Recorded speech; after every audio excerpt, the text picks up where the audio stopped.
இப்போ வந்து சோம்பேறியாக இருக்கிறாங்க அப்படின்னா, நிறைய சாப்பிட்றாங்க, அவங்களுக்கு கட்டுப்பாடே இல்லை, ஒழுக்கமே இல்லை அப்படின்னா, அவங்களுக்கு மருந்து எது தெரியுமா? காதல் தான் மருந்து. காதல் என்பது அவ்வளோ பெரிய மருந்து. காதலோட அருமை தெரிஞ்சதுன்னு வச்சுக்கோங்களேன், அதெல்லாம் விடவே மாட்டாங்க. அதனால் அது மிகப்பெரிய மருத்துவம். மிகப்பெரிய பிரச்சனைகளுக்கு எளிதாக இனிமையாக தீர்வு சொல்லுகிற ஒரு மருத்துவம் காதல் என்பது. அதனால் காதலிக்கும் போது ஒரு பெண்ணை வந்து ஒரு ஆண் வந்து சகிச்சுக்கணும், ஒரு ஆணை வந்து பெண் சகிச்சுக்கணும், ஒரு துணை கூடவே இருக்கிறபோது அதை சகித்து கொள்ள வேண்டும். சகித்து கொண்டால் அது ஒரு கஷ்டம், சகித்து கொள்வது ஒரு கஷ்டம். அந்த கஷ்டத்தை அனுபவிச்சா உனக்கு நன்மை கிடைக்கும்.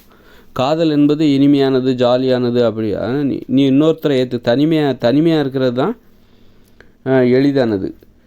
அப்போ இன்னொருத்தரை நீ சகிச்சுக்கிற காதல்ங்கிற பேரில் ஒரு பெண்ணை ஒரு ஆணும், ஆணை ஒரு பெண்ணும் தனது அருகிலேயே இருக்கும்போது நிறைய சகிப்புத்தன்மை தேவை. அதை சகிச்சுக்கிட்டால் அந்த கஷ்டத்தை சகிப்புத்தன்மை அந்த சகித்து கொள்கிற என்கிற கஷ்டத்தை அனுபவிச்சா உனக்கு நிறைய நன்மைகள் கிடைக்கும். உன்னுடைய சோம்பேறித்தனம் இருக்காது, மகிழ்ச்சியாக இருப்ப, நல்லா சிரிப்ப. நல்லா சிரிக்கணும், பேசணும் அப்படின்னா நல்ல நுணுக்கமாக பேசணும். அப்படின்னா நல்ல காதலிக்கணும். காதல் என்பது ரொம்ப அவசியம். செழுமையாக இருக்கும். ஒரு வாழ்க்கை செழுமையாக மாறுவதற்கு காதல் ரொம்ப முக்கியம். சோம்பேறித்தனம்லாம் இருக்குது, சோம்பேறித்தனமாக இருக்குது, நம்பிக்கை இல்லாமல் இருக்குது, வெறுப்பாக இருக்குது அப்படின்னா அப்போ நீ காதலிக்கலைன்னு அர்த்தம். காதலித்தால் உனது வாழ்க்கையை அர்த்தம் பெறுகிறது. சோம்பேறித்தனம் நீங்கி சுறுசுறுப்பாக வாழ்வதற்கு காதல் என்பது உதவி. இப்போ காதலிக்கிறாங்க அப்படின்னா கண்டிப்பாக அது காதலிக்கணும். காதலிப்பது என்பது அனைவருக்குமே கட்டாயம், அது விருப்பம் சார்ந்தது அல்ல. காதல் என்பது ஒரு வாழ்க்கை முறை. வாழ்நாள் முழுதும் காதலிக்கணும், வாழ்நாள் முழுவதும் காதலிக்க வேண்டும். திருமணங்கிறது என்னென்னா, நீ திருமணத்துக்கு பிறகு காதலிக்க தான் போகிற. சமூக அனுமதியோடு நீ பாதுகாப்போடு நீ காதலிக்க போகிற. காதலிப்பதற்காகத்தான் நீ கல்யாணமே பண்ணிக்கிற. எதுக்காக கல்யாணம் பண்ணிக்கிறேன்னா காதலிப்பதற்காக, பாதுகாப்போடு, அங்கீகாரத்தோடு காதலிப்பதற்கு தான் அந்த திருமணம். காதலிப்பதற்காகத்தான் நீ திருமணம் செய்து கொள்கிறாய். அதனால் வந்து திருமணம் செஞ்சுக்கிற அப்புறம் வந்தால் அப்புறம் பிள்ளைகளை பெற்றுக்கொள்வது அப்படின்னு சொல்லிட்டு அது இன்னும் விரிவடைகிறது. அதனால் நீ காதலிச்சின்னா வாழ்க்கையே மாறிடும். சுறுசுறுப்பாக இருக்கும், சோம்பேறித்தனம் இருக்காது. பிடிச்சவங்கள நல்லா பிடிச்சிருக்கான்னு பார்த்துக்கணும். எல்லாரையும் காதலிக்க முடியாது. சும்மா யாரையோ ஒருத்தர் கல்யாணம் பண்ணி வச்சுட்டா அவங்கள காதலிக்கணும், கிடைக்கிறவங்கள காதலிக்கணும். நினைக்கிறவங்க கிடைக்கலன்னா கிடைக்கிறவங்கள அப்படி காதலிக்க முடியாது. இவங்கள தான் பிடிச்சவங்க இருப்பாங்க. பிடிச்சவங்க நிறைய பேர் இருப்பாங்க. அவங்கள தேடி பிடிச்சி காதலிக்கணும். காதலிச்சா தான் அது மனித வாழ்க்கையே மாறி போயிடும். சோம்பேறித்தனம் போயிடும், நோய்கள் எதுவும் வராது. அதனால் வந்து நீங்கள் நோய்கள்லாம் வருது அப்படின்னா நீங்கள் காதலிக்கலன்னு அர்த்தம். காதலிக்கிறதே ஒரு வேலை. எப்படி உடற்பயிற்சி செய்கிறது மாதிரி தான்.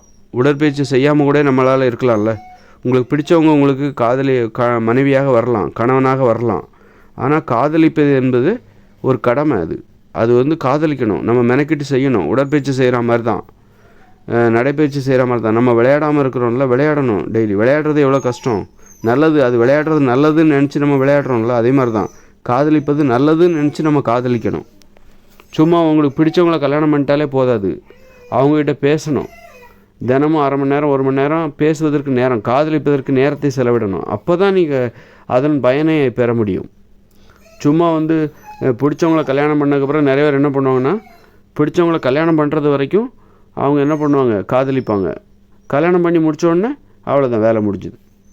அப்புறம் எங்கே போகிறாங்க, புள்ள குட்டி பிறந்தாச்சு, அப்புறம் பேசணுங்கிற அவசியம் கிடையாது. சாப்பிட்டாச்சா, அப்புறம் தூங்கியாச்சா, டாட்டா போயிட்டு வரேன், இப்போ தான் வந்தீங்களா, ஆமாம் சாப்பிடுங்க, உட்காருங்க, போய் தூங்குங்க. இப்படி 2-3 வார்த்தைகளாக அந்த வாழ்க்கையை முடிச்சுக்கிறது. அப்படி இருக்கக்கூடாது.